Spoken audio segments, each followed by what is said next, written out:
Good afternoon, everyone. This is Dr. Pratap Kumar Manne. On behalf of the ICSI, I extend a very warm welcome to all the eminent members and the distinguished speaker for the 15th webinar session under the umbrella of EEE 5.0 Master Knowledge Series. Before we delve into the topic, we are delighted to announce that the applications are open for the prestigious ICSI National Awards for Excellence in Corporate Governance for the year 2025. This year, we are celebrating the 25th edition of these awards for honoring excellence by recognizing the organizations that set benchmarks in corporate governance. Applications are also open for the ICSI Lifetime Achievement Award, ICSI CSR Excellence Awards, and the ICSI Business Responsibility and Sustainability Awards. For further details about the awards process and categorization, visit the ICSI website. The last date to submit the applications is 14th August 2025. Coming to the topic of the day, CSR Impact Assessment and Reporting Aspect. An entity or a business organization is not an isolated economic unit. Rather, it is an integral part of the broader socio-economic ecosystem. This ecosystem encompasses a wide array of stakeholders, including the environment, in leveraging natural resources and societal infrastructure for its operations. A business bears a responsibility to give back to the society that enables its existence. Historically, such activities were seen as voluntary acts of philanthropy. However, with the enactment of the Companies Act 2013, the social responsibility was codified into law under the Section 135, thereby transforming CSR from a voluntary gesture to a legal obligation for qualifying companies with certain thresholds. This legislative shift recognized that social development should not rest exclusively on the shoulders of the government. Corporates to have a vital role in national building. While the initial implementation focused on compliance, over the time, CSR has evolved into a strategic lever for brand building, stakeholder engagement, and sustainable business practice. In this context, today's session, CSR Impact Assessment and Reporting Aspect. CSR Impact Assessment becomes critical to evaluate the effectiveness, efficiency, and long-term value of such initiatives. It helps in identifying whether the intended social, economic, and environmental outcomes are being achieved. Ultimately, impact assessment and reporting ensure that CSR initiatives align with the national priorities and create meaningful change on the ground. And to deliberate on the topic of CSR impact assessment and reporting aspect, we have with us today Dr. Sweta Bapat, President, Business Ethics Foundation. She is holding a doctoral degree in corporate social responsibility from Savitribai Phule University, Pune University, with more than 23 years of experience. She is the President of Business Ethics Foundation, Pune since 2019. A member of the expert group for designing the questionnaire of ICSI National Awards for Excellence in CSR since 2016 of ICSI. She has received an award for excellence in human resource management and research studies from Suryadatta Group of Institute. Ma'am, it is a proud privilege to have you as the speaker for today's session, and we welcome you in 15th session of EEE 5.0 Master Knowledge Series. All participants are requested to post their queries, and same will be taken at the end of the webinar. Thank you so much. Over to you, ma'am. Yes, ma'am. Please welcome. Thank you so much for the introduction, and thank you for having me here. Let me start with my presentation first.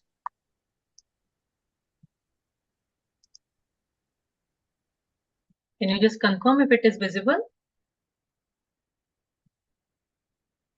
Is it visible? Yes, ma'am, visible. Oh, thank you so much. Hello, everyone. So today's topic is all about impact assessment and reporting aspects of the CSR projects. Let us start with certain fundamental concepts of overall CSR project life cycle. Why this is important is because every aspect of the life cycle or every point of the life cycle contributes towards the impact of any CSR project. And that is why it is important to understand what all are the parts or points of the life cycle. We all are definitely aware about all these, but still revising this with the in a light of impact assessment becomes imperative. So whenever a company thinks about a project which they will wish to fund through CSR, the first point is the need assessment which the companies are expecting. It is expected that the companies are giving funding to the projects which are having need, and therefore need assessment of any type of project is important. Sometimes we can definitely see that there is a need, but sometimes it is required to be proven that there is a need. And that is why need assessment is actually a starting point for any type of project. It has also been seen that there are certain projects which have been started and later on it shows that there was no such need of funding these type of projects. Now, why this becomes important? Because when we are talking about impact, we are talking about the changes which an activity or a project is going to make in the lives of people or the community or maybe environment. And this shift is important. To make this shift happen, to make this shift more visible, it becomes important to have the need analysis. Need-based projects can definitely show better impact. And that is why need analysis is the first and foremost point on the basis of which many companies decide whether to go ahead with these type of projects or not. Of course, the next point in the life cycle is the baseline study. Sometimes it happens that need assessment is done and that is why there is no need of baseline studies. But it is important to understand that there is a huge difference between the need assessment and the baseline studies.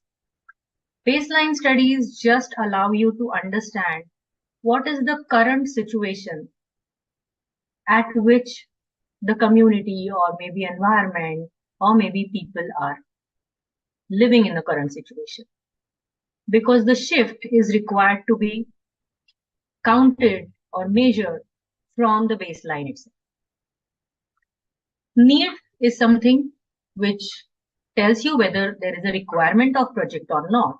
But baseline is something from where you are supposed to start the activities or the initiatives to take them to a certain level of change. And that is why baseline study also contributes towards, rather, it majorly contributes towards the impact assessment. If the companies or the implementers do not have the baseline data of the project, then it becomes difficult to gauge, to measure the impact which was done or the shift which was done through the initiatives. And that is why mapping the current situation becomes important. During COVID period of time, it was noticed that the baseline studies was not done, or even in some cases, the need assessment was not. And then when it became compulsory after that to have a impact assessment of the projects which are above 1 crore and the companies for whom they are having 10 crore and more budget, it was noticed that it was difficult to do the impact assessment because there was no data available with regards to baseline or even need assessment. Then that becomes a real challenge to do the impact assessment. And that is why having data at every stage of the project becomes important. We are also aware about the NGO due diligence. When it is about CSR project, you have to do the due diligence of the implementation partners. and whether they are eligible to do this or not, and all such legalities we need to check. But I would say that it is not only the legal aspects which we are supposed to check, it is also the NGO's capacity to make the shift which is expected by the organization or which is expected in a project also needs to be checked in this due diligence.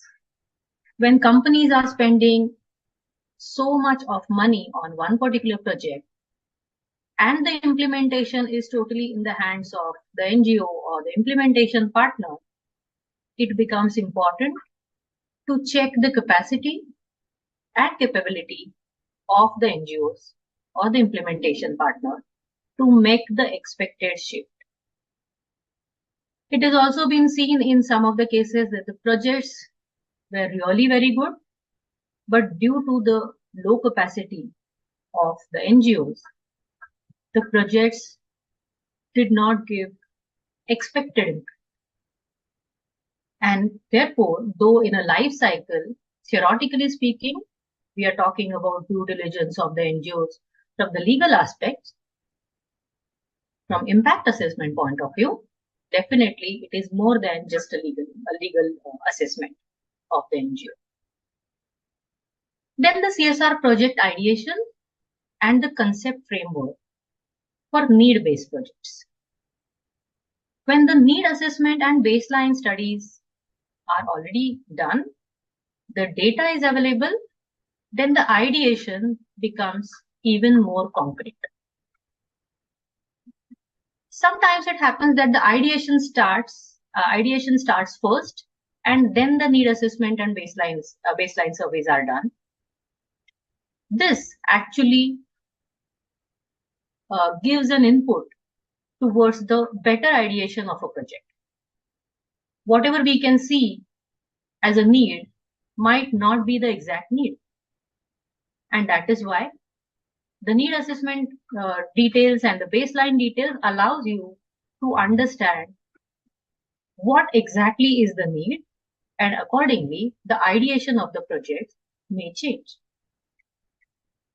It is the conceptual framework which an NGO or an implementation partner is supposed to decide and put it in a proposal format so that the organization can take a decision about whether to fund such type of projects or not. Many times it happens reverse as well, that the companies have identified their projects and then the implementation partners are supposed to implement that. Since implementation partners are the people who are working at ground level, they are having much better idea than the outsiders. And these people can help in a better ideation of the project. If we are having a concrete idea about what exactly is the project and the scope of the project, then it becomes easy to monitor the shift which is happening from the baseline to the expected result. The next point in a life cycle is very obvious, which is project monitoring and evaluation. Irrespective of whether it is a social project or a non-social project, commercial project, we all know the importance of monitoring and evaluation. In fact, in social projects, monitoring and evaluation do have even more value because it is affecting on the company in a negative manner if the projects are not monitored properly. The spending is happening, but the projects are not able to give the expected shift or a change which the companies are expecting. It has also been seen that many of the companies do have a very good data collection system for monitoring the project. Periodic data collection system becomes important in this situation. And there are, with the help of softwares and all such things, now it is even possible to monitor the real-time data. Monitoring the project, at the same time evaluating, becomes important. Rather than understanding it at the time of impact assessment that the expected results have not been achieved, it becomes important to understand to get it known at the time of evaluation itself. Therefore, periodic evaluation of any type of project is important on the basis of the data which we are having. Then there are midline and endline studies. Midline studies, though not compulsory and are not preferred by many, midline studies actually allows you to understand the shift which we are expecting by the mid of the project, and then are we going to really achieve the expected results at the end.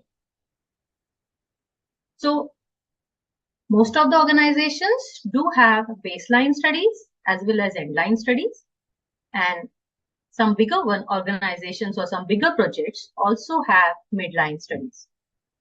If all this data is available, then it becomes really very helpful for doing the impact assessment.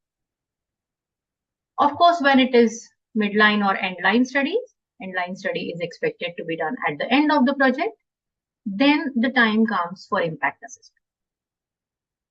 Though in a life cycle, we can see after the endline studies are done, the impact assessment can be done.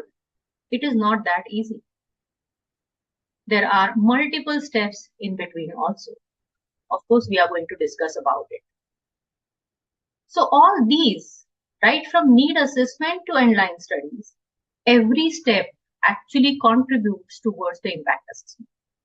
So if all the steps or the data at each and every step is being gathered properly and maintained properly, then the impact assessment can be done in a right manner. In fact, I would say that if we are planning the impact assessment right from the need assessment studies, then that becomes even more easier and the results are really very good. So like this, each and every step contributes to this. Ultimately, what happens is social return on investment. There are various ways to do the impact assessment, one of which is social return on investment, in which we are converting the impact in terms of the monetary returns, we can say. So to say, it is not every time possible to check the returns in monetary terms only, because we are not talking about the business impact, we are talking about the social impact. And social impact is not always countable. It is not at all quantifiable at all the times. And converting it into a quantifiable numbers or something like that is actually a compulsion on it. So these are some of the ways of doing the practice. So let us try to understand overall social impact ecosystem, how it works. If you see, there are 4 players in the social impact ecosystem. There are impact funders, there are impact managers, impact makers, and the actual beneficiaries. When we are saying impact funders, it can be government, it can be family offices, pension funds, sovereign funds. Over here, we need to understand that we are talking about the overall social impact ecosystem and not only with respect to CSR. So when it comes to CSR, impact funders are obviously the companies who are funding the CSR projects. Then in impact managers, we can see foundations, accelerators, universities, incubators, those who are actually trying to manage the impact. And then there are impact makers, for-profit companies, non-profit organizations, social enterprises, All these are the impact makers. In CSR, we generally call them as the implementation partners. And then there is beneficiary. So when we are talking about impact assessment or impact assessment data, you can see that the funds are flowing down from impact funders to the beneficiaries. Of course, when we are saying funds, not necessarily only in terms of money, but whatever are the benefits received by the beneficiary. And the impact data actually flows from beneficiaries to impact makers, then to impact managers, and then to impact funders. So we can see that there is a dependability of each and every player on the other player when it comes to funding as well as when it comes to impact data. So if we consider this social impact ecosystem, it becomes easy to understand the impact assessment concept in a nutshell. So many times it happens that what exactly is social impact, we do not have a concrete idea about. Social impact, the word social is more important in this. And the impact, when we are saying, it can be any effect or a consequence. But when we are saying social impact, the society is at the center.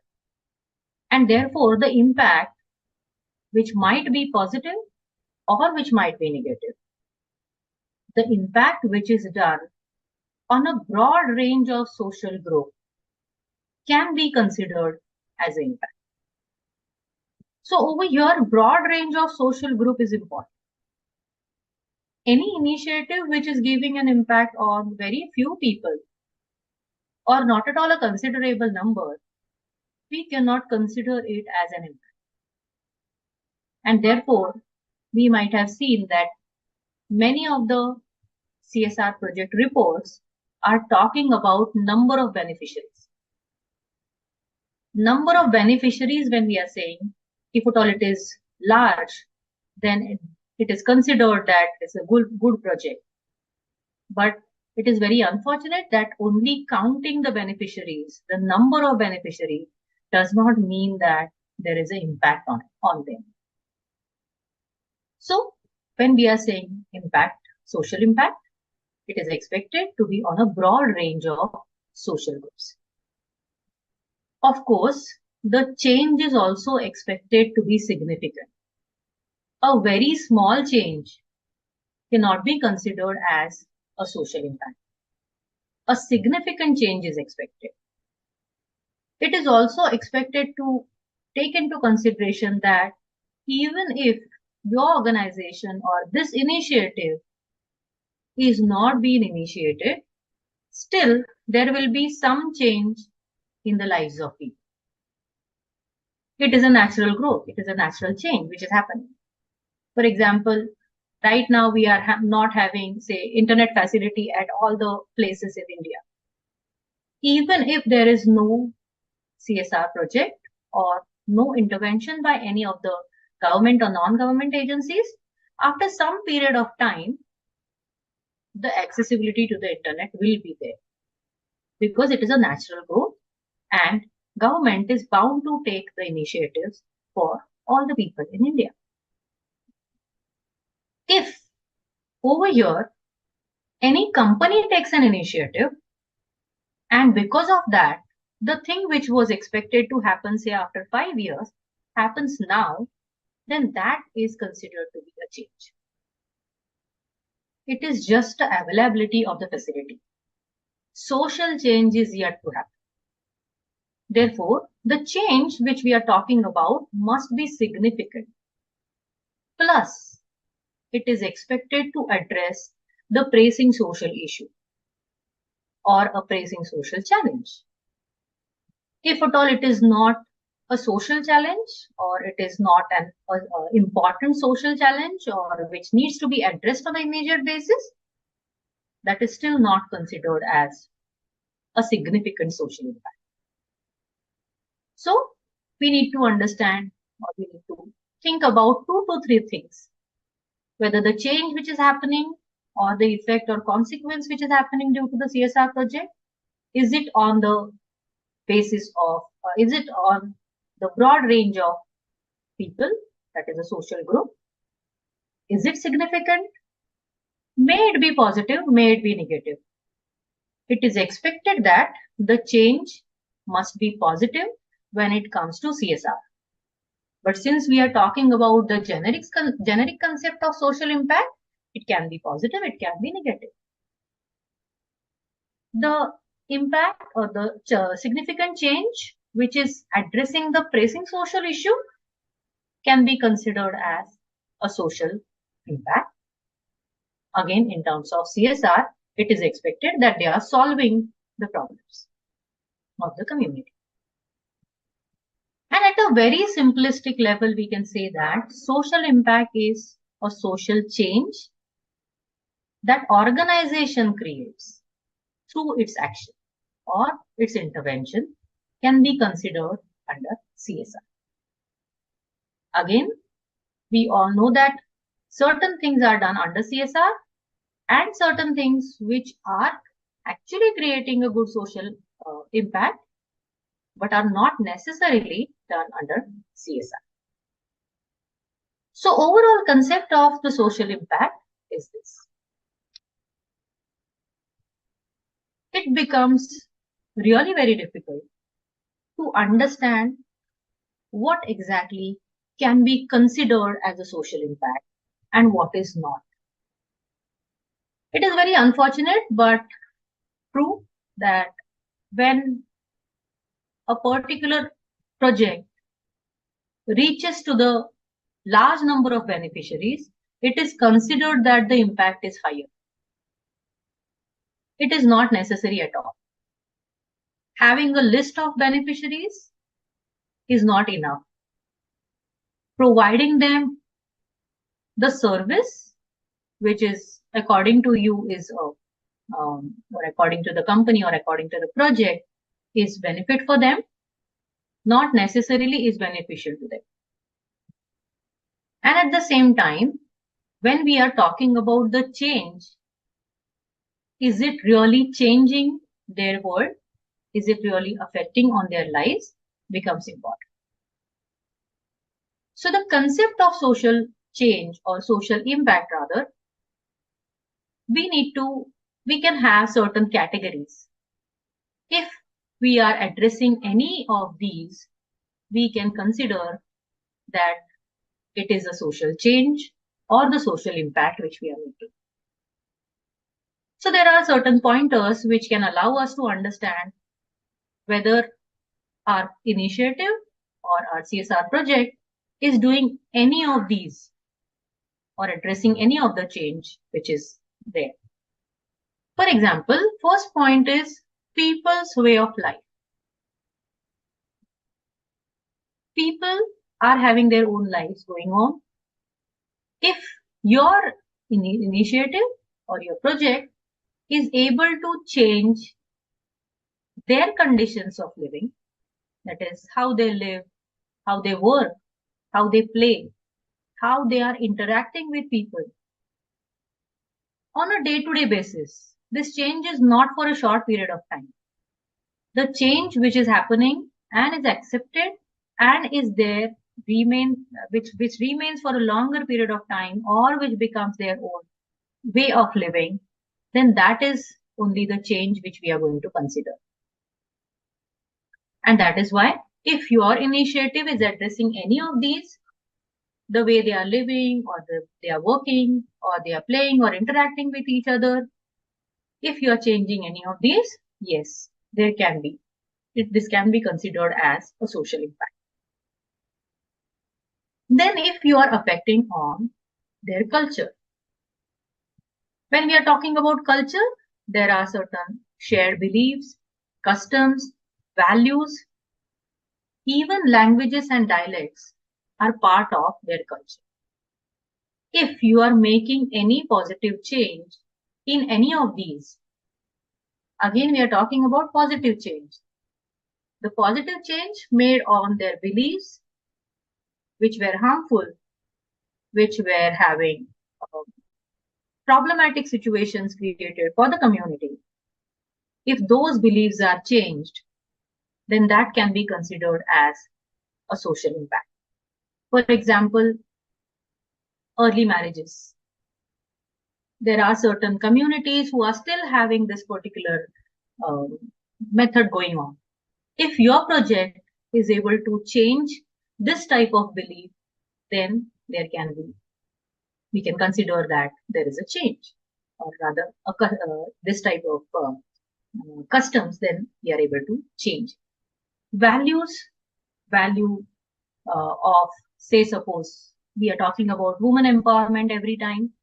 If you are able to change the way the woman is valued in a particular community, yes, that is considered as the change or a social impact. Then if at all your initiative is giving any impact on their community, it might be related to the services and facilities which are there for the community. It might be related to the stability or even cohesion in the community. Then certain things which you are taking as an initiative to build the community, to make them stable, to increase their cohesion, then that will be considered as a social change or social impact. If you are able to contribute to their political systems, when the political system word is used, we are not talking about politics anywhere, but the extent to which people are able to participate in a decision making. That decision which affects on their daily lives. So though we are saying we are having democracy, we all know that we do not follow democracy, 100% democracy at each part of India or at each level. And when you are able to contribute towards the political system, if you are able to change the levels of democracy which they are facing or which they are currently having, then that can be considered under the change in the political system. And it has nothing to do with politics, but a participatory decision-making process, wherein we all know that there are, after the new rule, there are certain reserved seats for women in politics and all such things. Because earlier there was no the women citizens had no contribution in the politics, specifically in the rural areas. And that is why this change can bring the level of democratization at a different level. Now, this is a political system which is changed by the government itself, so that will not be considered as your contribution. But if you are able to make this particular system working in a particular village due to the awareness programs and all such things, then that can be considered as change, definitely. If you are able to make any type of change in the environment in which people are working, people are residing, then that can be considered as a change again or a social impact.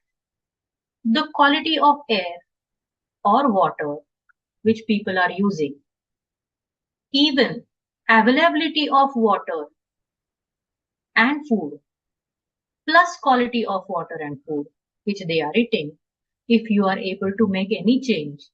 So many environmental projects are actually contributing towards this. Many rural development projects are actually contributing towards this. For example, many villages do not have drinking water supply near to their village or near to their houses. And the citizens have to travel a lot to get the drinking water. Each day they are supposed to go miles together and collect the water which is drinkable water. So if you are able to make the water available at their doorstep, or at least in a village, you can consider that you are changing or you are able to contribute towards the change, because the lady who is traveling every day, say suppose 4 to 5 miles for just gathering the water, that lady is now able to save her time, her efforts, and she can utilize that at some other activity which can contribute towards her well-being or even her family's well-being. So if any such thing is happening, then that can also contribute towards the social change or social impact. For example, we are having now organic farming type of projects in which the farmers are motivated to work on the organic farming, because of which it is expected that the quality of food will increase and there will be lesser health issues. So though we are right now talking about the quality of the food, we are actually giving impact on the health of the people. And that is how it is an impact. So the level of hazards or risk or dust or noise, if they are exposed to, if you are able to reduce down those, or certain cases, in certain villages, they do not have adequate sanitation. So if at all there is no sanitation, we all know that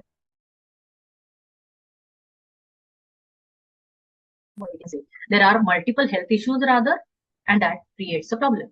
Even physical safety becomes important. So people, wherever they are living, if you are able to contribute to any of these, that becomes an impact.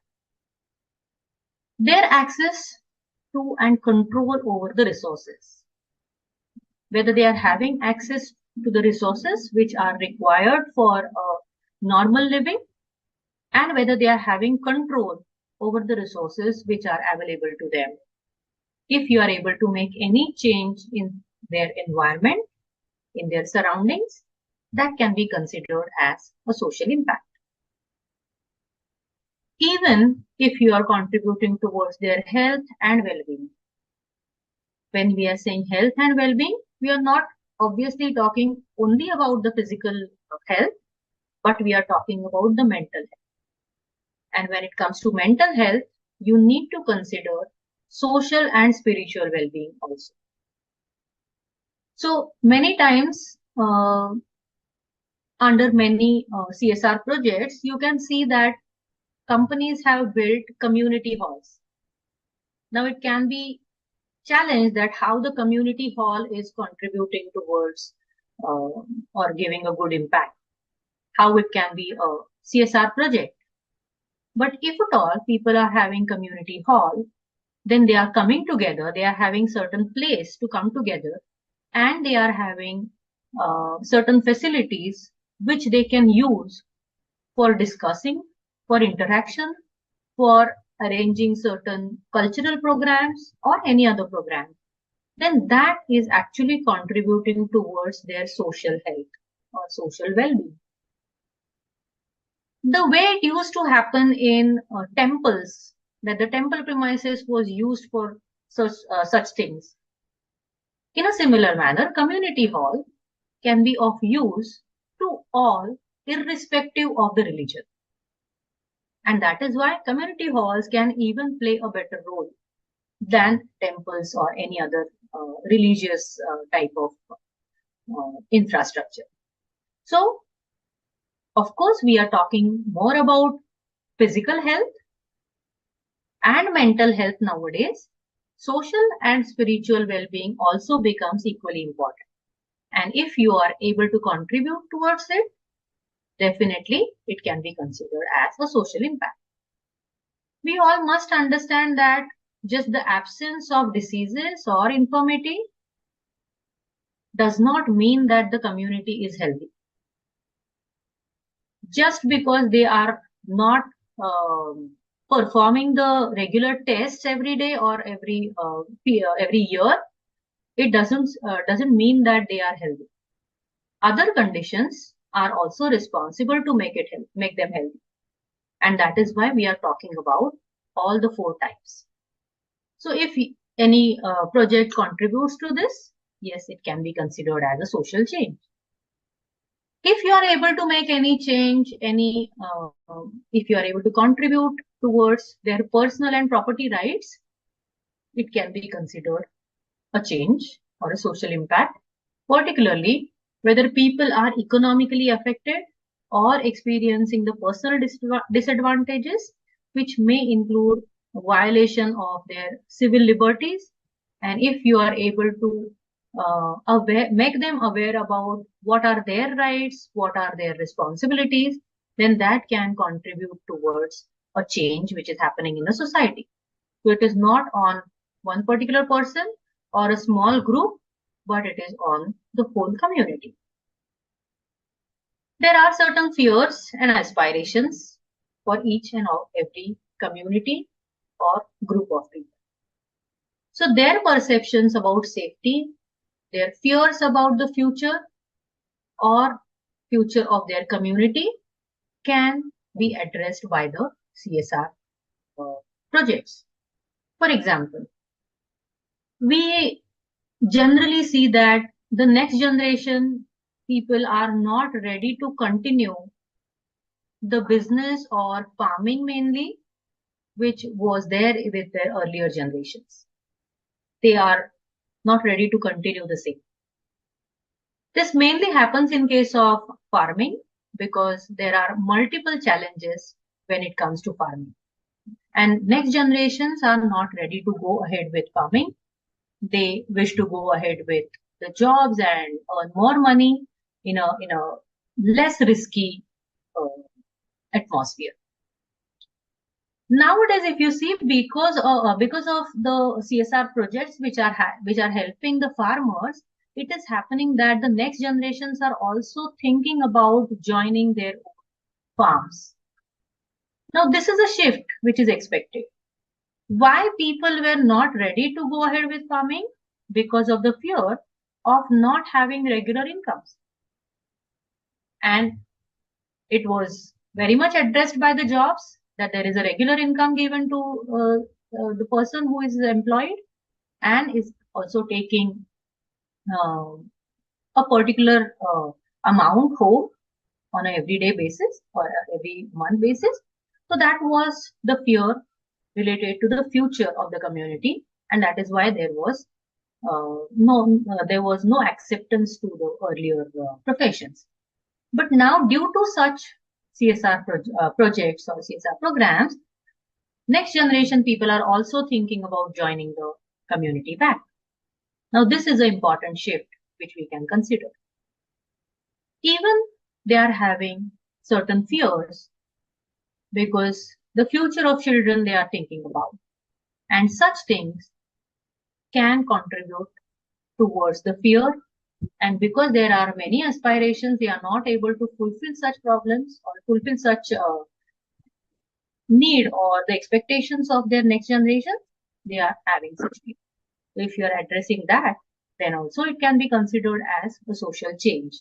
We many times do not think this much when we are talking about social impact. So overall, if we see, these are the pointers, these are just few pointers on the lines of which we can think about what can be considered under social impact. It is not just the numbers, definitely. So when it comes to social impact, we need to understand that though we are talking about positive impact or making positive impact or we are planning positive impact, we must accept that there is a possibility of negative consequences also. We are not planning for it, but there are negative consequences. For example, if you are addressing one group of people in the community, there is a possibility of negative impact on the other group of community. For example, if your project is all about taking care of the farmers, there is a possibility that other people who are not the farmers are getting negatively affected. So those people who are having farms are positively getting affected, but at the same time, those who are not having farms but are having cattle, livestock, may get negatively affected. And this has happened in many of the projects. So we need to consider that when we are talking about social impact, it is not only the positive thing which is expected, but also the negative consequence which may happen and which we are not planning. It is expected that it is desirable impact, but there is a possibility of undesirable or detrimental impact also. And therefore, we need to check while doing the impact assessment, we need to check the whole range of impact. That is direct positive impact, which we are actually planning for. While designing the project itself, we are talking about direct positive impact. This is what we can see. This is what is expected to happen at the end of the project. That is a direct impact. There is indirect positive impact also, which at the time of designing, we might not have given thought to, but at the time of implementation, we can see that yes, there is this impact also happening, which is considered as indirect positive impact. We also must have an acceptance towards no impact at times. Though you are executing your project as planned, there is a possibility of no impact situation. Then the next range is direct negative impact, which might not be on your beneficiaries, but the people who are other than beneficiaries. And then there is also a possibility of indirect negative impact. This indirect negative impact again can be on the beneficiaries as well as non-beneficiaries.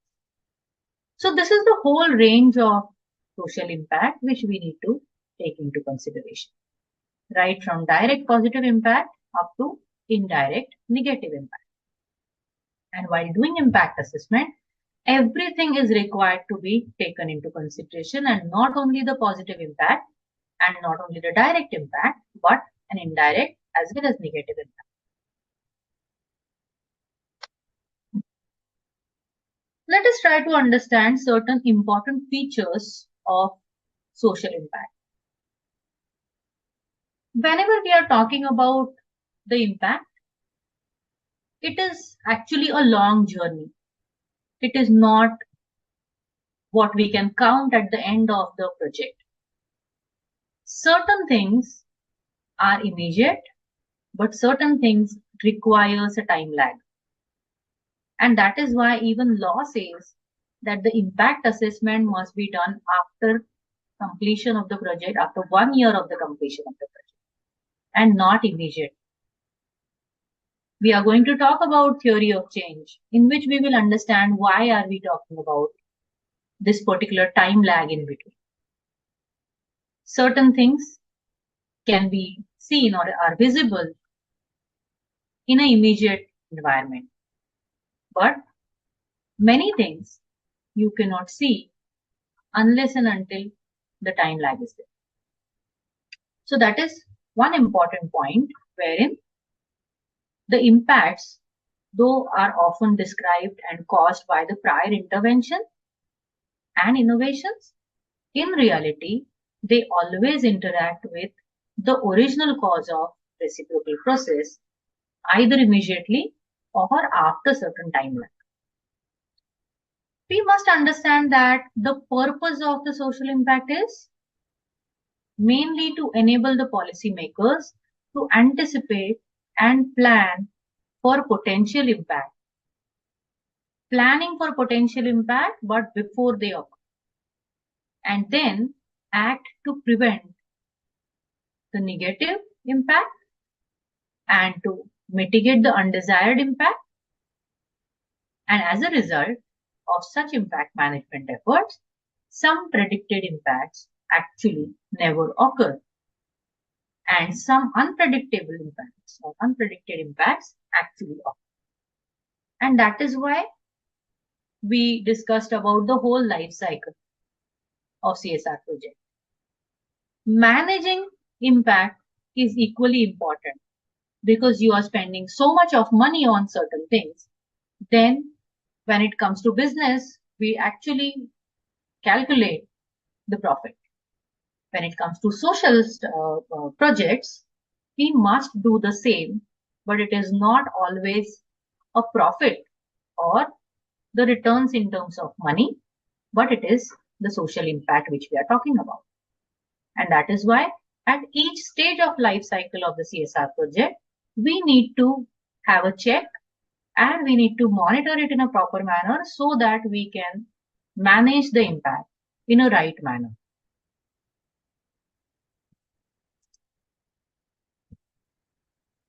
So this is actually what is expected when it comes to a change or a shift which we are talking about through any type of social project. Now again, this is applicable to every type of social project, not necessarily only CSR project, but when it comes to CSR, this is what we are expecting. This is called as theory of change. The shift which we are expecting from the current situation to a particular level, which is expected change or a planned change through a particular project. Now, theory of change, actually, you can see it is divided into two parts. What is my company's plan and what is company's expected results. When it comes to plan, it is that part on which we are having control of. That is input. What you are going to put in.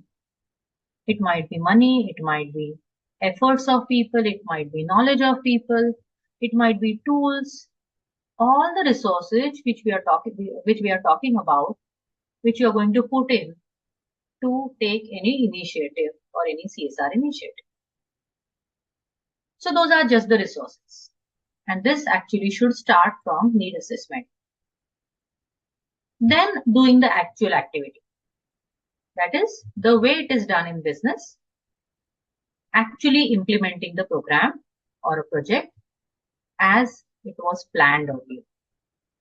So the activities can be considered as an implementation of it.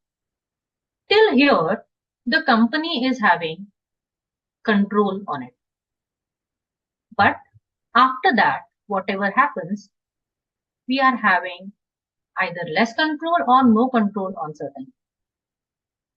Once the inputs and activities are done, once the implementation is done, what immediately comes is just the output.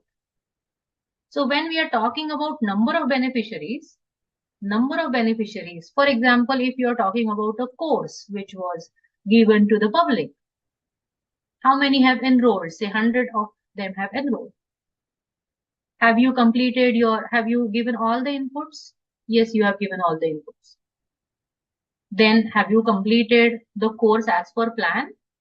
Have you properly implemented it? Have you properly executed it? Yes, all the tick marks are done. How many of them have completed the course? If say out of 100, 90 have completed. Can we say that we have given impact on 90 people? No, we cannot say that because it is just output. Only people who have completed the course. If you are having any type of exam at the end, the number may even go down. If you only consider that number of people who have cleared the exam, then number goes down. So that is just the output.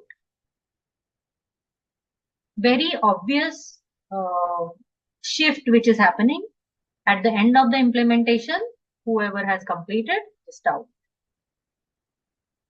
Still, to reach to the impact, we have to think about the outcomes. The changes resulting from the activity which was done, not just a completion of the course. If they are utilizing that particular knowledge which they have received in a course, if they are changing their habits, if they are changing their lives, then that is considered as an outcome. But still, it is not an impact. When there will be an impact, if this knowledge which was earned by them during this particular course or during this particular activity, if they are able to earn something out of it, if they are able to change their situations due to that particular knowledge, then that only will be considered as impact. So the ultimate impact which we want is totally different than what we can see as an output immediately after the initiative has come to an end. And this is called as theory of change. The change which you are willing to make needs to go through several steps, and then only it reaches to a particular level that is considered as an impact, or we can say expected impact. Now, if we have to put certain things into a theory of change, here are the questions to understand it in an easy manner. So when we are talking about theory of change, how can we do that? First point is you need to just jot down the things which talks about the problem which you are trying to solve. So if you answer the first question, what is the problem you are trying to solve? Because in the initial stage itself, we talked about the issue which is significant, the challenge which is significant, and if you are addressing that, then that can be considered as social impact and social change rather. And in which of the issues or which of the challenges you are trying to solve, that will be the first point. Who is your key audience? So for whom you are doing that, you need to understand your population. You need to understand the target group for whom you are doing that. Then you need to answer a question, what is the entry point to reaching to your audience? Many times this is a challenge. Though we know that there is a need, though we know that there is a requirement of changing, rather implementing the change, still it is not possible to reach to your audience every point of time. For example, certain companies do implement certain projects, and many times the projects are not completed just because there is no response from the beneficiaries. Though there is a requirement, though there is a need, still there is no response from the beneficiary. So companies have to really struggle a lot, or implementation partners needs to really struggle a lot to get or to reach to the audience or the target point. Then what steps are needed to bring about the change? Though you feel that this change is required, whether it is accepted by the community, whether it is accepted by that population that the change is required or not, becomes a problem. You are having an idea about what is present, which is not there in a particular area or particular locality or a community. For example, if you go to a rural area from the urban area, obviously you can notice the change that these things are there in urban area and these things are not available in rural area. But since they haven't been to urban area anytime, they do not know the change. And that is why it is important for us to understand that how are you going to convince them that there is a requirement of change and what steps you are going to implement or what steps you are going to take to bring this change after convincing them. If you answer all these questions, it becomes easy to make the change or make the required change. Then you have to think about measurable effect of your work. Are you able to measure it? Are you able to see the change? What are the wider benefits of your work? You need to check that also. Is the effect measurable? That also you need to check. Again, what are the wider benefits of the measurable? Like this, you have to go on answering all these questions so that you can see what is the long-term change you are willing to see as your goal. Of course, at each level, there are certain key assumptions which you need to have or which you need to note down so that if required, you need to change the plan. This is considered as theory of change, which is always helpful to understand what change we are willing to make.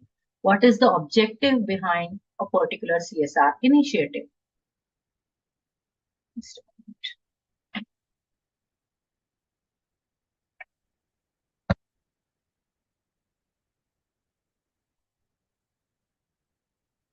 Now, this is a social impact navigator. We are talking about impact every time, but there are multiple stages in between. You can see output divided into 3 different stages, outcomes divided into 3 different stages, and then reaching towards the impact. So the first point in the output, of course, this is like you have planned your CSR project, then you have implemented your CSR project, and then we are reaching to the output. But when is it possible to reach towards the output? First and foremost point is activities are carried out as per your plan. Whatever you have planned, you have carried out your activities. It is something like maybe a live program on YouTube. You have done live. Whoever is attending. You don't know who all are attending. It is something like that. You have planned and you have executed. That's all. That is first step of output, because at least whatever was planned was executed. Second point is whether you have reached the target group. For whom it is. If you are doing, say suppose YouTube program live, which is regarding the awareness of say human rights, and if you haven't told it to anyone, no one is going to watch. No one is going to get the notification that yes, this program is going on live. So it is important to reach to the target. It is not always for people. Sometimes it is for the environment also, but reaching to the target group is important. So second step is, if you have reached to the target group, then it is considered as output. First is completion of the activity as per plan. Second is reaching to the target group. But third is also equally important, wherein the target group needs to accept the offer. You have given an offer, but it is not necessary that the target group has accepted the offer. In one of the projects, one of the CSR projects, it has happened that one company was initiating a project on, say, education for the people or for the children of the working community, that is workers, those who are not able to afford the education. And this was mainly implemented in the slum areas, wherein company executives, rather implementation partners, have reached to each and every family members who were staying in a particular slum area, and they have convinced people that this program is beneficial for their kids and they are supposed to send their kids to this particular program and everything. And they have said yes. But when the program actually started, they have noticed that only 10% of the students have reached to the class. Now, this is the best example of whether you have reached to the target group and whether the target group has accepted the offer. It was told by them that they are going to send the kids, but they haven't sent the kids. Of course, there were certain reasons which we sometimes do not even understand. When it was asked why they haven't sent the kids to the program, it was told to them that the kids are ranging between, say, 10 to 18 and all of them are working and earning at least 50 or 100 rupees a day. So if they are sending their kids to the program, they are going to lose this income. So from the point of view of the company, from the point of view of the CSR project, it was important to address the education problem. Need was there because people or kids were not taking education. So the need assessment was done properly. Baseline surveys were done in which they have understood that there are very few kids who are even literate, and that is why they have said that okay, this program is required to be implemented. But they couldn't address this issue that those kids who are working and earning 50 or 100 rupees for their families, these 50 or 100 rupees a day are also very much valuable for them. So this, we can say that the offer was not accepted by the target group. So when we can say output, if these three stages are achieved, then only it is just the output. Then it comes to outcome. If the target group changes their attitude or they are ready to develop the new skills, then that is the first step of outcome. It means their willingness, their approach, their attitude towards a particular thing, that is considered as first step of outcome, because it is the acceptance by them, readiness towards the change. Then there is target group changing their behavior. Second step of outcome. First is if they are convinced. Second is if they are changing or they have at least started changing their behavior. And if they have started changing their behavior, there is a possibility of changes in the living conditions. So if the target group's living conditions are changing due to the behavioral change, then that is considered as an outcome. And it is still not an impact unless and until these changing conditions are becoming habits. Of course, we are talking about positive things. The development, the changes which they are doing in their lives, their living conditions, if they are continuing with that, then only we can consider as an impact. And that is why every time when a CSR project comes to an end, it is never an immediate outcome or a result which is considered as impact, because impact takes long. It is a change in the habit, not just a change in the action. Change in the action can be for a temporary period, but change in the habit is definitely, it takes longer time and it remains for a longer time. So, social impact navigator talks about when can we consider certain things as an impact. Unfortunately, in many of the reports, you can see that we are only talking about outputs as an impact, and we are not actually reaching towards the impact.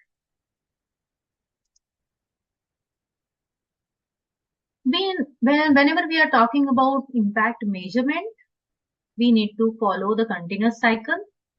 That is, first is estimating impact, whatever you are willing to do.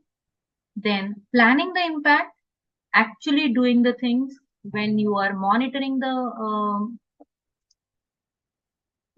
the project or collecting the data, and periodic evaluation if you are doing. Then monitoring the impact, planning the impact and monitoring the impact also, and then evaluating the impact. So understanding the post-investment social impact of an intervention or investment. This is the continuous cycle. Again, after evaluation, you need to think about the estimated impact for the next cycle. We talked about direct indicators, direct impact and indirect impact. It is important to understand that we must have certain indicators to judge the impact. Many times we do not have or we do not decide indicators which will allow us to understand the shift. We all know that there is no concrete measurements available for any type of social change. Only thing when it comes to environmental changes, yes, we can have certain scientific measurements which are available, which can allow you to understand the shift. But when it comes to society, when it comes to community, people, there are no indicators, ready indicators or measurements available. Therefore, we need to establish indicators. So first and foremost, we can say direct indicators. These are formulated primarily for the countable facts.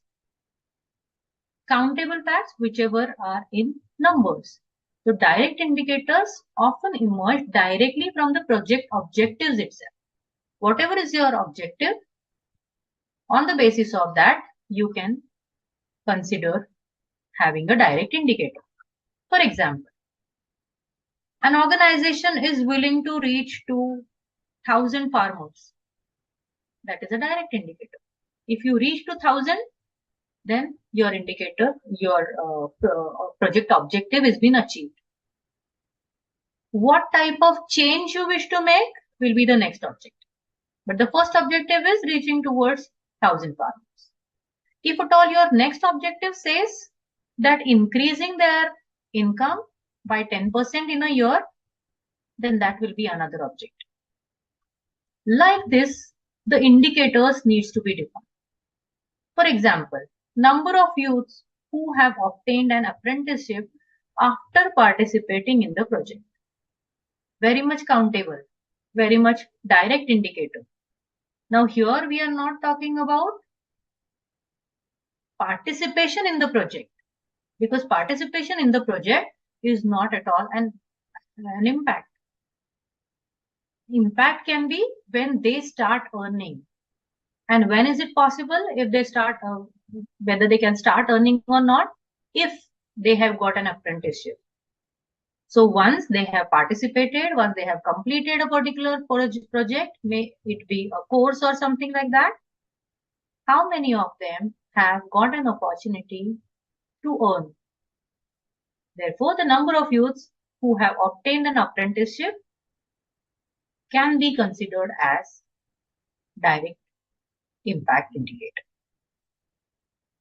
There are indirect indicators as well. Because there are indirect impacts, you need to have indirect impact indicators also. These are not very obvious. Like from the design or from the project objectives, you can understand what is the indirect impact. Not very obvious. It emerges only after the considerable thinking, whether the indirect indicators are used properly or not. Sometimes, even in some cases, indirect impacts are not at all considered because those are not judged properly. And indirect indicators are primarily used when the quantitative state of affairs are being described, qualitative state of affairs are being described, such as changes in the living circumstances.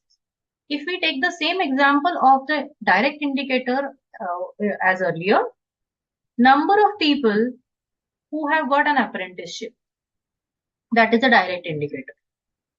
But due to the income of those who have received an apprenticeship, whether their families have shifted their living conditions to something better, then that will be considered as indirect indicator, which we need to take into consideration more, which is a qualitative one and not the quantitative one.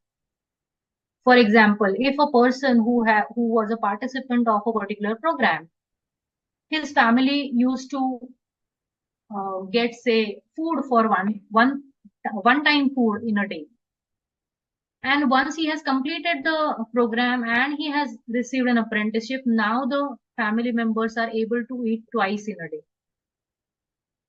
That is actual impact. That is an indirect impact. Due to this, there is a possibility that family members will face lesser health issues. That is an impact which we are talking about. So, this is mainly the qualitative state of affairs, in which we are talking about the changes which has occurred in their circumstances, living circumstances. Their attitudes have changed, their behaviors have changed. like this, the changes are expected. So these are certain indirect indicators. Then there is something called as logic model, logical framework, which we generally say.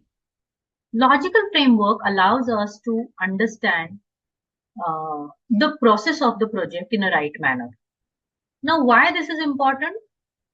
Logic model allows you to plan your project in a right manner so that it is giving you the expected outcome and ultimately expected impact. Logical framework, if you are doing it at the beginning or rather before starting your project, then it allows you to properly monitor your project in a right manner to get the expected impact. It allows you to understand the milestones of your project and then reach to the quality of the expected quality of the project. And therefore, there are result level indicators, output level indicators, as well as input level indicators in the logic model itself. Let us see how this works.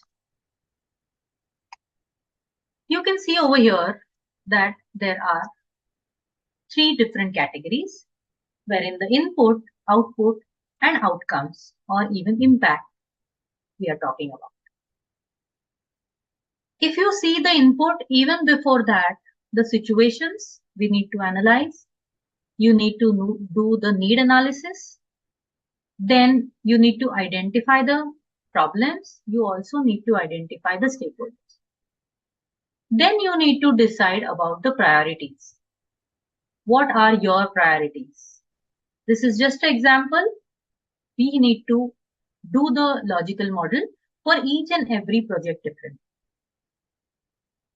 When it comes to input, input actually talks about what we invest. It can be anything, rather everything which we are investing.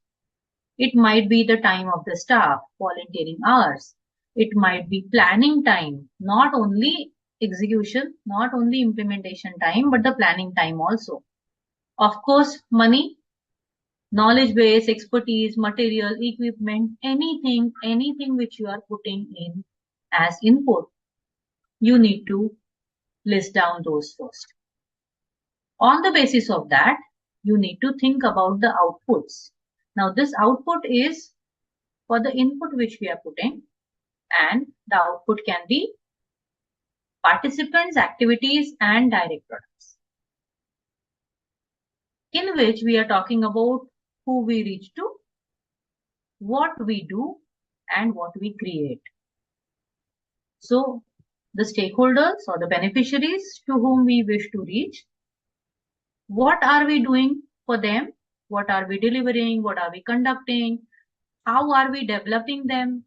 What facilities you are providing? Everything. And then, with the help of participants, what are we creating? That comes as the third point. Again, if you see at the bottom, there will be an assumption for both in the inputs as well as in the output. Then it comes to outcome or impact. When it comes to logic model, it has short-term, intermediate, and long-term outcomes. So the results in terms of learning, that is immediate result which is happening after any type of project, that is considered as the short-term learning. Results in terms of changes in the action, changing the action. If you are able to change any behavior, any type of practice, or any type of decision making, policies, social action, anything, if you are able to change, then that is the intermediate outcome. And when it comes to long term, the sustainability is important. Results in terms of changes in the condition, social condition, economic condition, civic condition, environmental condition, any change which is remaining for a long term, which is sustainable, can be considered as the long-term impact or the impact rather. This is how logical framework model works. And this we can implement, we can work for every type of project to put it in a logical model so that we can get the required results.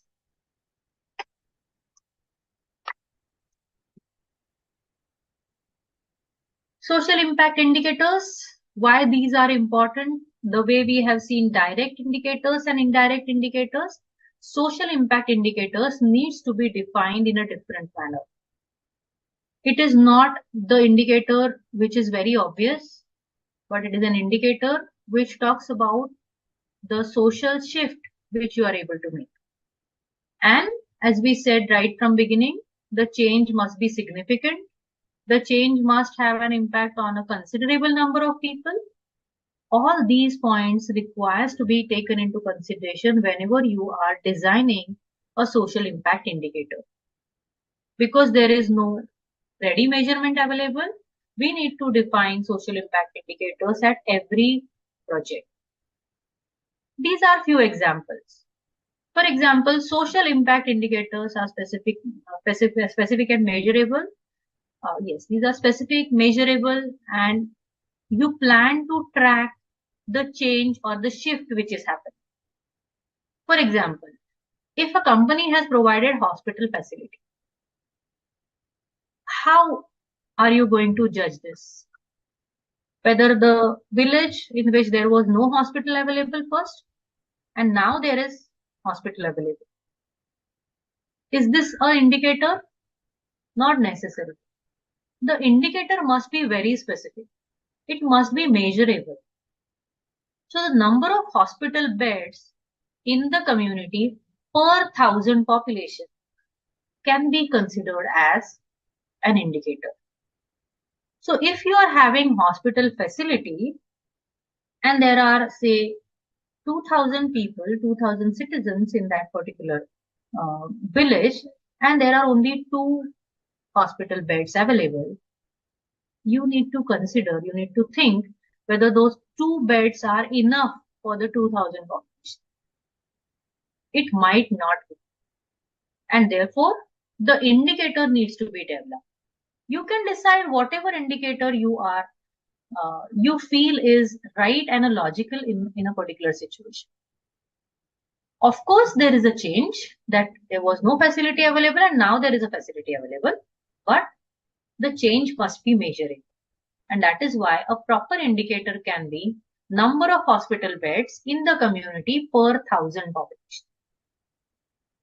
We can say that it is not a hospital facility, but a medical service provided. Then in such a situation, we can say that number of practicing physicians in the community per 1,000 population can be an indicator. Hospital facility is available, but there are no doctors. Again, you cannot expect a change or an impact. But everything is expected to be specific and measurable. So when we are talking about change which is happening and the impact indicators, why we need to have the impact indicators is so that we can define the proper impact indicators for the sake of understanding the change which is happening through theory of change. Rather, having theory of change, it is a theory of action or rather change in the action. These elements of your social model should outline the key activities and interventions that you might wish to measure and the corresponding outcomes you are aiming to achieve. Not everything which you can see is happening needs to be reported. Not everything is considered as an impact. Whatever remains for a longer time is considered as an impact. And that is why there is 1 year gap for impact assessment after the completion of project. Immediately, if we see, you will see that there is an overwhelming change which is happening. But after a certain period of time, if you see, you will find that the change which we saw immediately after the project is now not retained. The typical example can be, say suppose you appear for any of the course, you participate in any of the course, and at the end of that course, if you give an exam, your marks are comparatively good, considerably good. But after that, if you are not in touch with the same syllabus for say 6 months or 1 year, and again if you appear for the same exam, no changes in the questions, do you think your marks will remain same? It might not. I'm not saying that you will not pass. You will definitely pass, but then your marks are not same which were there for after the immediate exam. Why this is happening? Because of the retention. The retention which is there, with the retention of the knowledge which was there, accordingly you have appeared for the exam. Same thing happens in a social change also. You can see greenery after the monsoon. Everywhere we are planting trees, and that is surviving for a particular period of time. But many of the trees are not surviving till the next monsoon because of the non-sustainability. And that is why impact indicators are required to be properly defined to understand the impact in the long run. These are some of the examples of indicators again. Yes. So when we are doing impact assessment, and especially when it comes to reporting, you need to have certain points to be considered, you need to take into consideration. The social impact assessment, and when you are doing its reporting. It ensures that the development of interventions are informed and taken into account the relevant key social issues. As we said at the beginning, not every small change which is happening you are going to consider under impact, but the relevant key social issues. Then you need to incorporate a participation strategy for involving a wide range of stakeholders. You are implementing a project and there is no response from the beneficiaries, or very few people are doing certain things, not expected at all, because it will not contribute towards the greater impact. At micro level, the social impact assessment impacts on individuals. At medium level, it impacts on the group of people, or maybe small organizations, or maybe small institutions. But at macro level, it affects on the whole nation, or a considerably bigger group of people or the community. So we need to think on all these three lines: micro level, medium level, as well as macro level. Whenever we are doing impact assessment, we need to go through certain stages. It is a process, and we need to follow the process to reach towards the exact impact which was done by a particular project. First of all, you need to describe why these points are important, because these points are actually going to contribute towards the impact assessment report also. So first of all, we need to describe the relevant environment or area of influence and the baseline conditions, on the basis of which we are going to do the impact assessment. We can say that we need to develop an effective public plan to involve all potentially affected members of public.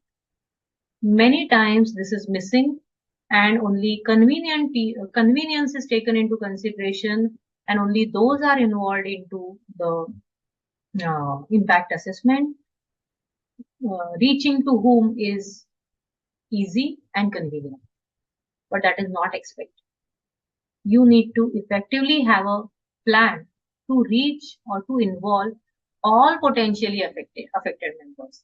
And that is why when we are talking about beneficiaries, or when we are talking about impact assessment, it is not only the direct beneficiary which we need to take into consideration, but indirect beneficiaries, those who were not the direct or indirect beneficiaries also needs to give a feedback about the CSR project, because they might be having a negative impact of the same project which has affected positively on the group of beneficiaries.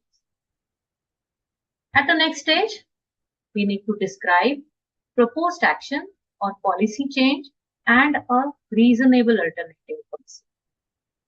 Then we have to identify, or we have to do the scoping to identify the full range of probable social impact.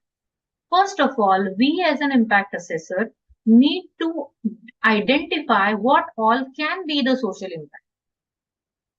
Of course, it is expected that the team which is involved in planning and implementing also. So it might be the company's team which is involved in planning. It might be the implementation agency's team which is involved in planning and implementation. All of these can identify the range of probable social impact. And then we can consider collecting data for all those. So first of all, identify and then collect them. Then screening to determine the boundaries of the social impact assessment. You also need to define the boundaries within which you are going to do the impact assessment. Then predicting the responses to the impact. Though you have identified certain probable social impacts, not necessarily it has happened, and therefore you need to predict the responses from the participant beneficiaries, or rather all the stakeholders of. And then developing monitoring plan and mitigation measures to do the impact assessment. Now, here we are not talking about the monitoring plan and mitigation measures of the CSR project, but the impact assessment which is to be done. So these are the various stages through which if we go, then we will be able to gather the information about what exact impact a particular project has made.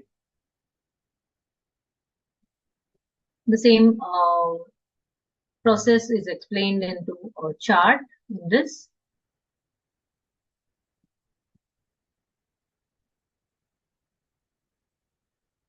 Now there is, when we are talking about reporting aspects also, there are certain good frameworks which help us out in putting it in a report which is understandable, readable, and making sense to the people. After all, it is for the government, it is for the community who is having a direct or indirect impact. Of course, all the stakeholders of the company as well, not only the stakeholders of the CSR. And that is why one of the important framework, we can say it is OECD framework, which talks about certain evaluation criteria like relevance, coherence, effectiveness, efficiency, and impact sustainability. So over here we can see the evaluation criteria one by one. If you apply to the CSR project, you can get good data and can have better impact assessment results. So what you need to do is you need to put and check all these 6 different criteria and note down the things. For example, first is relevance. Do you think the intervention is relevant? Do you think it is right thing which you have done? If yes, what are the pointers which are suggesting that yes, the project was very much relevant? And that is an important aspect which you need to understand. What exactly are the points which you think that it makes this particular project very much relevant to the community, to the environment, or to whoever it might be relevant. So you have to jot down those points first. You need to think about coherence. That talks about how well does the intervention fit. You are thinking about whether the project is coherent to the community, community development or addressing their issues or not.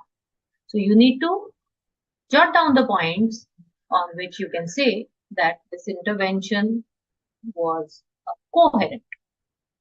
Then you need to think about the effectiveness. Is the intervention achieving its objective? Is it effectively implemented to achieve the required objectives? Then, if yes, what are the points? If no, what are the points?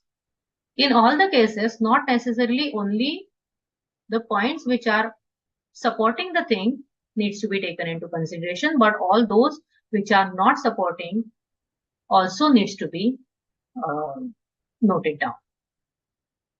Then we need to talk about efficiency, whether the project was efficiently implemented or not, whether the resources were used in an efficient manner or not.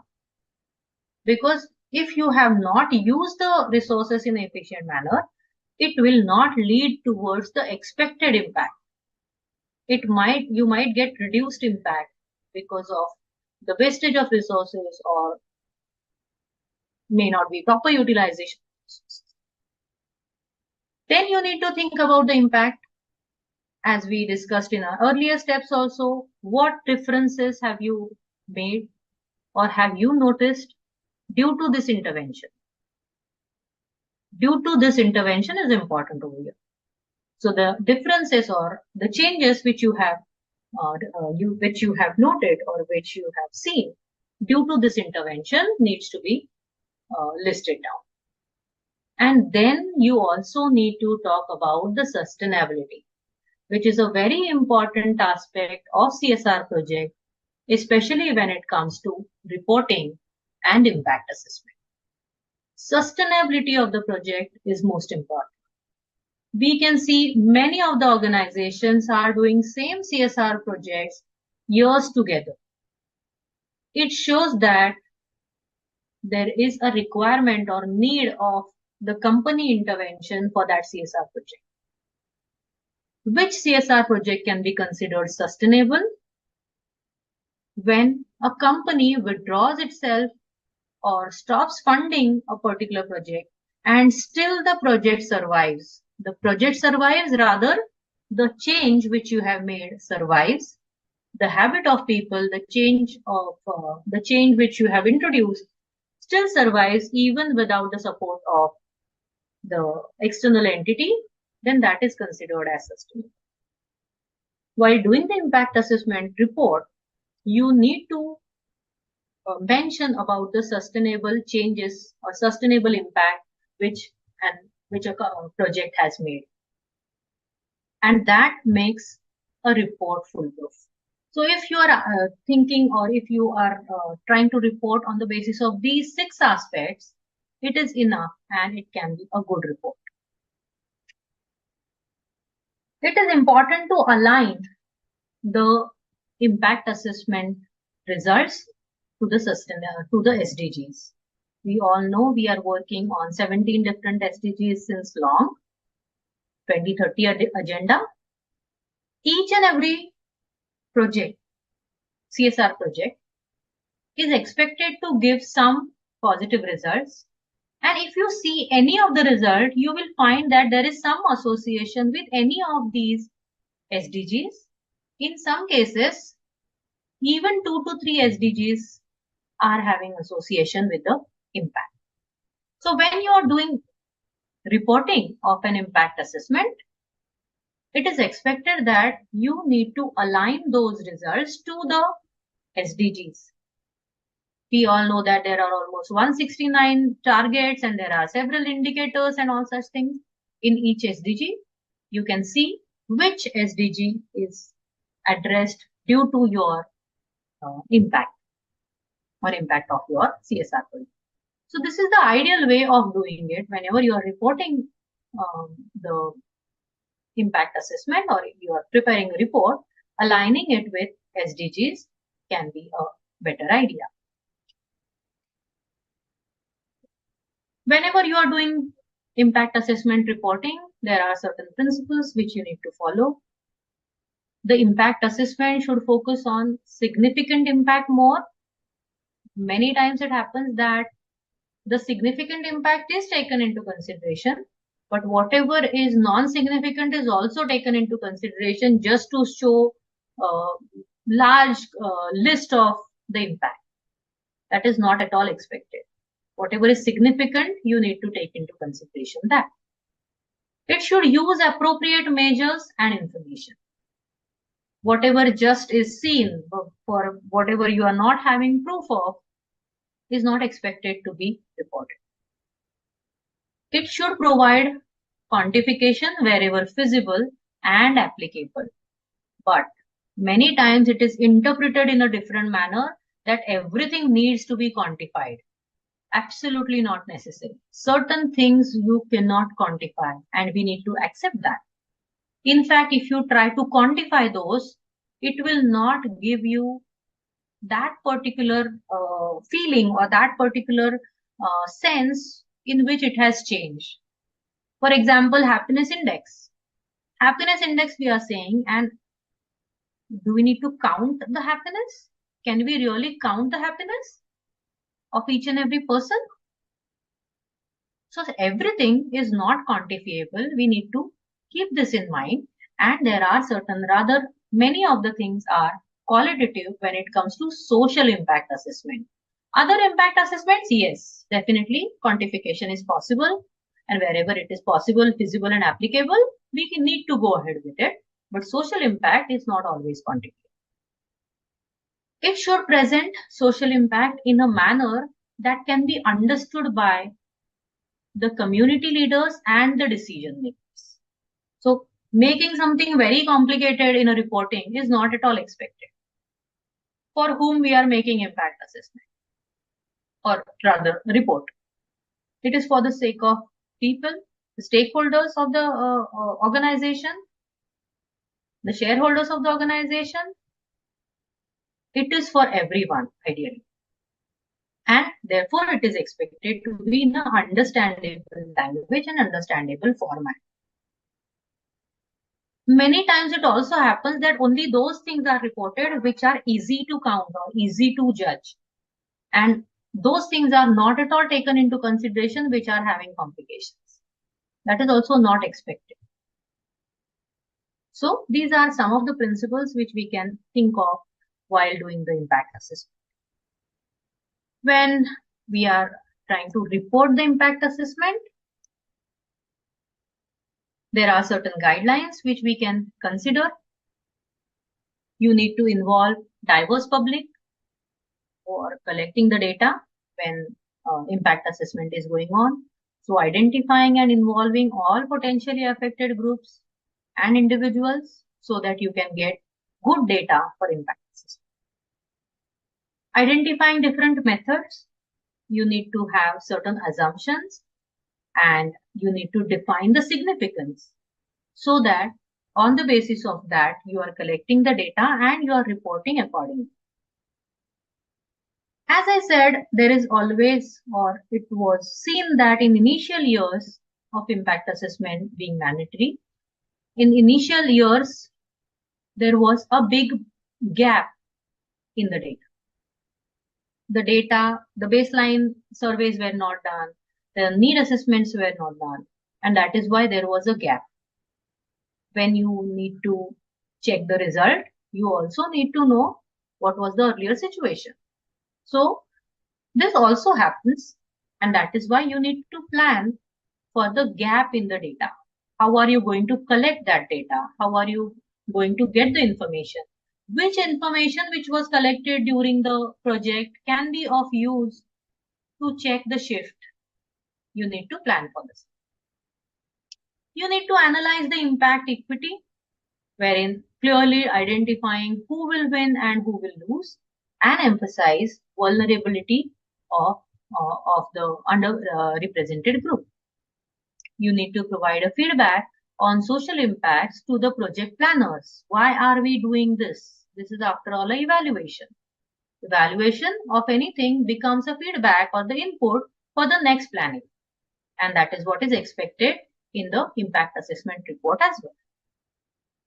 Focusing the assessment is important, considering the issues and the public concerns that really count and only not those who are just easy to count. Many times it happens. Whatever is easy to count, we are focusing more on that. But what matters is important.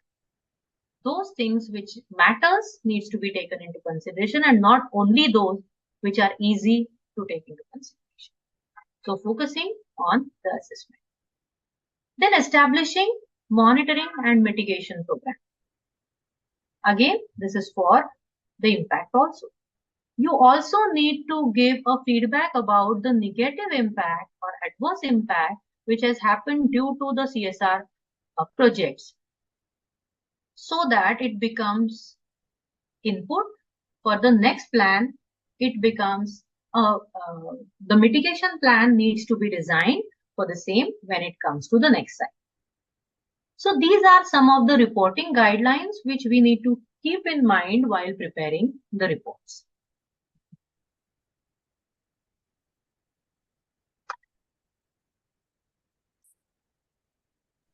If we see the brief structure of report, we can say that there is a requirement of brief introduction on CSR of a particular company, wherein it is expected that the company history, company background is also required to be included, so that the unknown reader who is not knowing even a company can understand the background, its history, and can have a base prepared in his mind before reading the impact assessment report.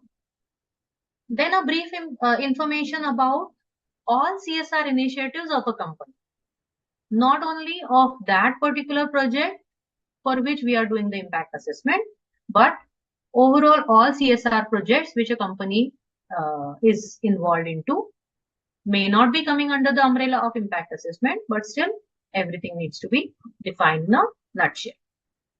Then the discussion of the methodology, objective, and a study design in detail.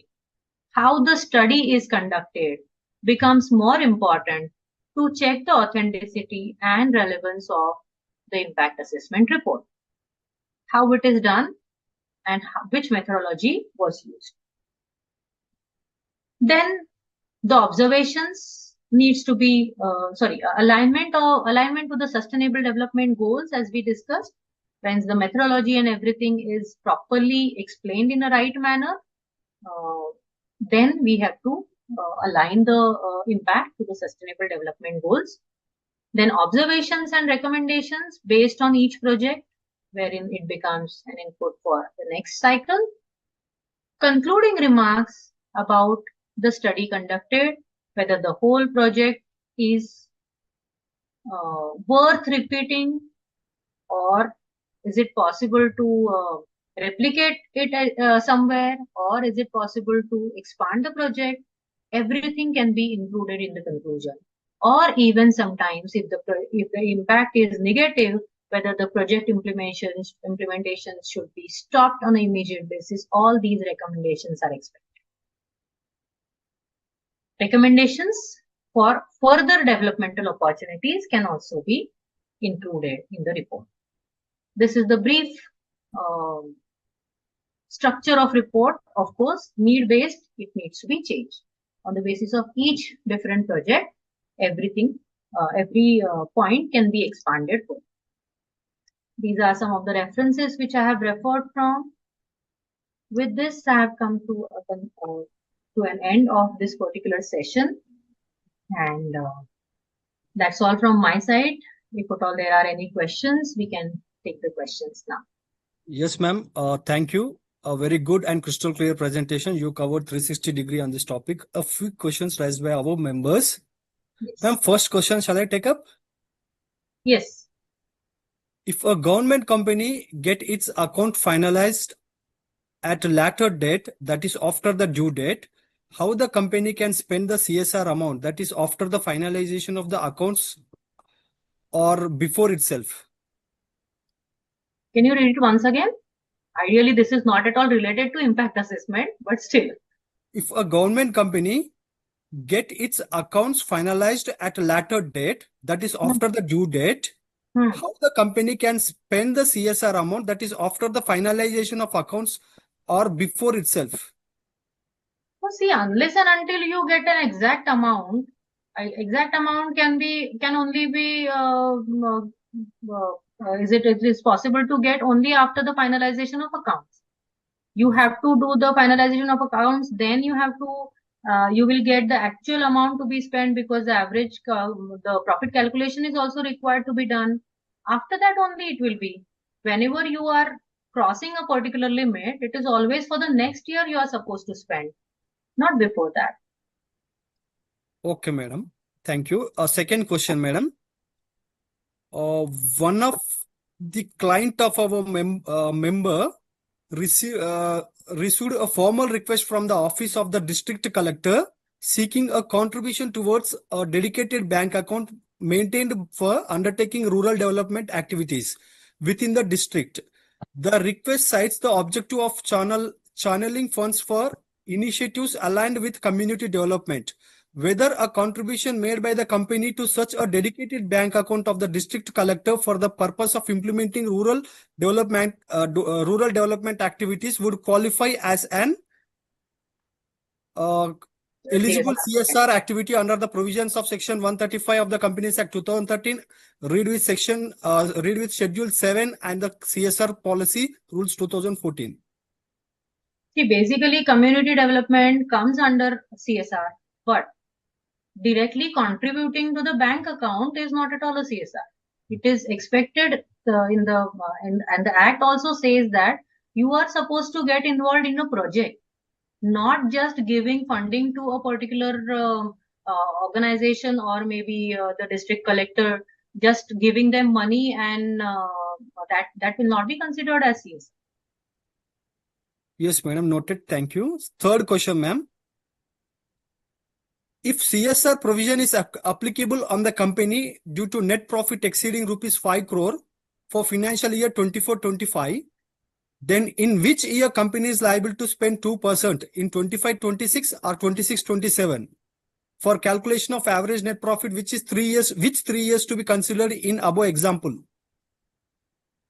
Okay, so say suppose in 24-25 they have earned say 5 crore rupees of profit. Then previous 3 years, that is 24-25 and previous 2 years, all these 3 years needs to be taken into consideration for average profit calculation. I mean the 2% calculation, and the spending must be done in 25-26.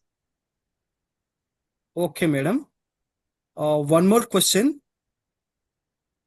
A company established under Section 8, registered under Section 12A, and approved under Section 80G of the Income Tax Act 1961 was incorporated 6 months ago. The company wants to file Form CSR1 for CSR activity and is not formed by a company or group of companies. Please suggest how to file CSR1 without 3 years track record of the company in undertaking similar activities. See, 3 years track record is also one of the requirements for the Section 8 company, especially when you are saying it is not incorporated by the company or the group of companies. If at all it is foundation of the company, then only they can start working immediately and they can get CSR1. But since they are not having 3 years track record, CSR1 would not be possible. And now since it has become totally online, that you are supposed to fill the online form in a recent change which was made, I don't think it is possible, because 3 years record is mandatory. Okay, madam. Next question. What is the role of company secretaries in impact assessment? In our company, it is majorly done by HR head, and we only do legal due diligence. Okay. See, it is expected that when it comes to mandatory CSR impact assessment, of course, it is a nodal agency which is expected to do this, not the company, the CS of the company, or not the HR head or HR department of the company. Only thing is their part is coordination. But nodal CSR agency, nodal evaluation agency needs to be involved for the CSR impact assessment, because it is a third party which is supposed to do, not an implementation agency, not a company is supposed to do this. So Actually, it is third party who is supposed to do, and CS needs to coordinate the things if at all the responsibility is given to them. Okay, madam. Next question is. Of course, they need to ensure that it is given to the nodal agents. Okay, madam. CS needs to ensure that because it is a legal requirement. Yes, madam. Kindly advise whether any CSR funding by corporates other than those mandatory required can avail benefit of Section 135 of the Companies Act 2013. No, I'm not getting the question properly. Kindly advise whether any CSR funding by corporates other than those mandatory required can avail benefit of Section 135. Kindly advise whether any CSR. No, I understood the question, but I'm not getting a sense in which it is asked. Maybe you can ask the person to reframe the question or add certain details to it. Okay, madam. Let us take up the next question. Right. If my company has made donation of 1 crore last year, it is not engaged in any of the ongoing project, but has made a donation in terms of CSR compliance of rupees 1 crore, will that donation be considered as a project for considering CSR impact assessment applicability? So donation given to whom is important. If at all it is, ideally it is not expected that you just donate the money and there is no project, because project is expected ideally. And if the Yes. donation like just it is just a transfer to some fund or so, then there is no project. Then what impact assessment you are going to do? Yeah, madam. You ideally discussed in the second question. This is regarding the district collector. Yeah. To only a project can be donated. Yes, yes. Yes, ma'am. Let me take up another question, ma'am. Profitable private limited company can create implementing agency to do CSR activities, and if yes, then what are the criteria to create the implementing agency? What are the criteria? The way the companies do it, they are having their own foundation, which is actually a foundation registered under as a trust or Section 8 or society, and they can use that particular organization as the CSR arm of the company. So it is proper registration of the foundation. Okay, madam. Okay, madam. Next question, madam. If my company in financial year 21-22 has 6 crore obligation, for 22-23 has 11 crore obligation, and 23-24 has 14 crore obligation, then when are we required to do CSR impact assessment, and the report of the same will be annexed to which year's board report? Also, 1 crore project value has to be considered for which year? See, the thing is, only this much information is not enough to understand whether there was a net worth of 500 crore and more, whether there was a net worth turnover of 1000 crore and more. All these criteria needs to be taken into consideration. Then when you meet the criteria, in the year in which you meet the criteria, you need to calculate previous 3 years profit, and that too according to the act which is mentioned, which already mentions that how you are going to calculate the profit for CSR, and then the next year you are supposed to spend, and that will come into that year's annual report. So only this much information will not be enough. You will have to go through many things to decide that. Okay, madam. Next question. A company ABC transferred its CSR expenditure amount in March 2025 for the financial year 24-25 to XYZ Foundation. Foundation was incorporated as for CSR purposes. However, the foundation undertook the CSR activity during the May-June 2025. Is this permissible under the Companies Act 2013? If not, what to do in this case? Ideally, it is expected that if at all it is the spending of last year, by March end, it should be spent, because you must have the utilization certificates by then. So this according to me, this is not at all permissible. this will not be considered as spent of the last year, and this ideally goes to unspent amount. Okay, madam. Next question. There may be a project where more than 1 year is required to see the impact. How can we do the impact assessment from an annual reporting perspective? See, impact assessment is expected after 1 year itself. An annual report which comes after that must include the impact assessment part. So it is not that in that year itself, whenever you are completing the CSR project, in that year, you are expected to report only about the project. Impact assessment comes after 1 year, and that report needs to be included in the next year's report, annual report. Okay, madam. Next question. How to measure impact of CSR on social environment? Social environment is a very big umbrella.